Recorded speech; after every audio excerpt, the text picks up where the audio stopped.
you doing for fun today?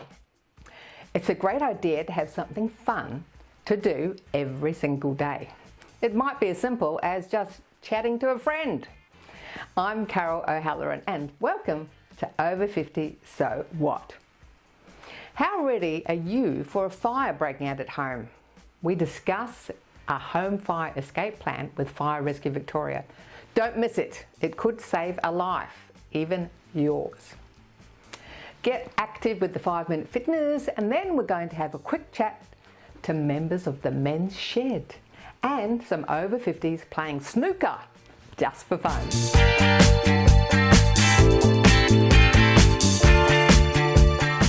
Keep looking when cooking. Turn off the heat before you sleep. Stick it, don't flick it.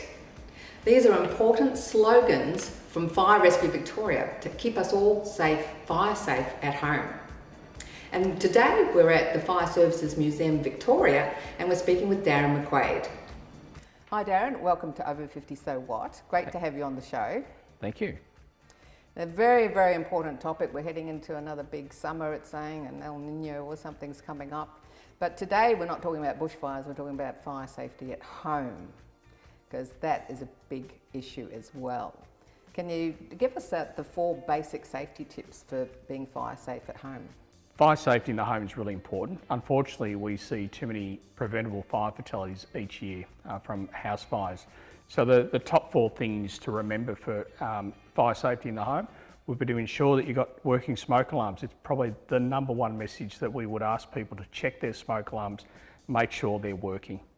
The second point to remember is to just check your fire risks around the home. So make sure that the cooktop is clear of any flammable material, that you're charging things on non-flammable surfaces, and other things such as electrical appliances, make sure that they're in good working order. The third thing to remember would be to have a home fire escape plan and practice it regularly.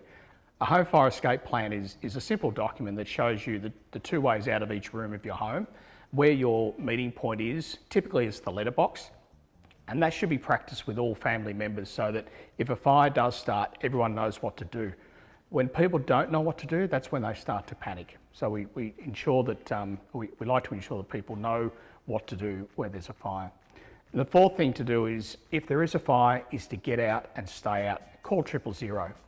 If you do happen to be competent in the use of a fire extinguisher or a fire blanket, that would be great, but make sure they're not stored too close to the cooktop. But the main message is to get out and stay out and call 000.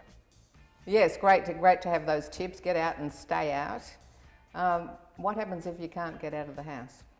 So the first thing to remember, if you can't get out of the house, is to try and confine the fire away from you. So that would be close the door, call 000 for a start, and make sure you let the fire brigade know where you are in the home. Get down low out of the smoke and try and alert people to where you are, so banging on the window. Now, ideally, if you can't get out of the door, the window is the second exit point for getting to a safe place. Sometimes the windows can't be opened, but we should be trying the windows. If you're trapped and can't get out of the room, close the door, ensure you call 000 as quickly as possible, alert people to where you are by banging on the window. If you can't open the window, ideally you actually use the window to escape if you can. They're probably the main points to remember. And if you're on the 2nd floor? So if you're on the 2nd floor, similar thing, alert people to where you are, call 000, and again, try and isolate the fire away from you by closing the door, putting a towel or some clothing down so the smoke doesn't come into the room, and just alert people to where you are and get down low. All right, so let's assuming every house in Australia has got a smoke alarm or 2. Would that be the case? Most houses would have a smoke alarm? By law, every home has to have a working smoke alarm. The legislation changes slightly in each state, but at a minimum, certainly in Victoria, you need at least 1 smoke alarm between the bedrooms and the rest of the home, and on each level. Now, some alarms have got batteries, some are hardwired. What do we do to look after our smoke alarms? Look, every smoke alarm has a battery, and it's typically as a backup. In Victoria since 1997, and most of Australia since the 90s, require every new home to have their smoke alarms connected to 240 volts, and we call it hardwired. Those detectors will also have a battery backup. Some of them, the older ones, will have a 9-volt battery that's changed every year. Some of them, even better, have a 10-year lithium battery that never needs to be changed. In fact, what we recommend is that after 10 years, the actual smoke alarms change. That's regardless of what powers the smoke alarm. Change it every 10 years. And we're supposed to regularly dust it? Yeah, so we recommend that people test their smoke alarm once a month, but also dust it or vacuum it every 12 months because they can get dust particles in them and they can give false alarms. So we'd recommend to avoid the false alarms that you dust them or vacuum them every 12 months. And how do you test them? So a simple way, each smoke alarm facing the floor will have a test button. Best way to do it is not to get up on a ladder, but get a broomstick or something that can reach the button. Hold the button until it sounds. Some will just have a beeping noise, and the modern ones at the moment actually talk back to you saying that they are testing. That's the simplest way, but every month grab a broomstick, test it, and make sure it's working. There's no point having a smoke alarm if it's not going to work. So a lot of people watching the show will be looking after elderly relatives too, or they might be popping in and caring for someone occasionally. So that's something they should put on their regular routine. It's a great point. I had this myself where looking after elderly parents, make sure that you take some responsibility for their care. They can't test the smoke alarm or they can't change it if it needs to be changed or the battery. So as adult children, we should be taking responsibility for them and making sure that they're safe. What I did for my parents was to ensure that they had smoke alarms in every bedroom and living room of their home, and we tested them regularly. And that's where the legislation's heading, hopefully. Well, in Victoria at the moment, we've got legislation that just requires a smoke alarm between the bedrooms and the rest of the home on every level. The research shows that 72% of fire fatalities, and they're preventable fire fatalities, occur either in the bedroom or the living room, which is quite an amazing fact, unfortunately. But what it has led to us doing is recommending that people have smoke alarms in every bedroom and living room. And you were mentioning before, one of the biggest causes of fires were people falling asleep while they're smoking, so that's in the bedroom or in the living room. That's right, and I think that leads to the statistic of 72% of fire fatalities occurring in bedrooms or living rooms, and a large percentage of those is through smoking materials that drop onto the bed or the couch when someone's either tired, a little bit sleepy, and they drift off to sleep. And we have seen fatalities where literally the couch is pretty much the only thing that has caught fire, and people have died on their couch. Now, a lot of people watching will have children and grandchildren. They may be babysitting for grandchildren. What's our responsibilities as grandparents if we're looking after grandchildren if a fire happens?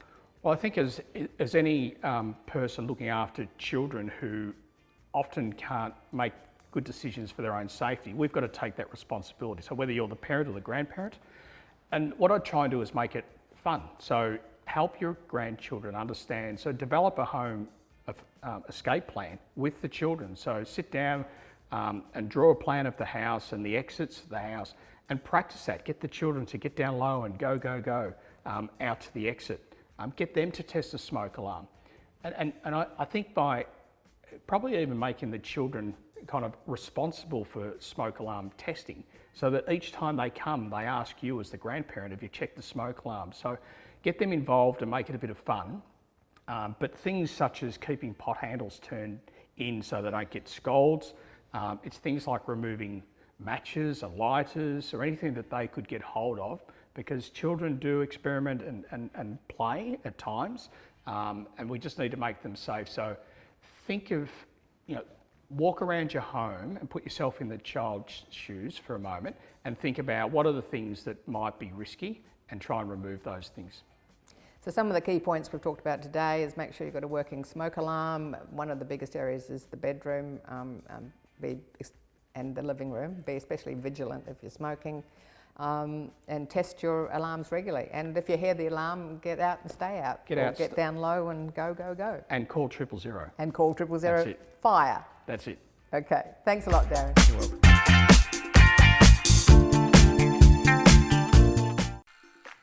Thanks for watching our TV show. Be sure to hit subscribe and then you'll never miss an episode.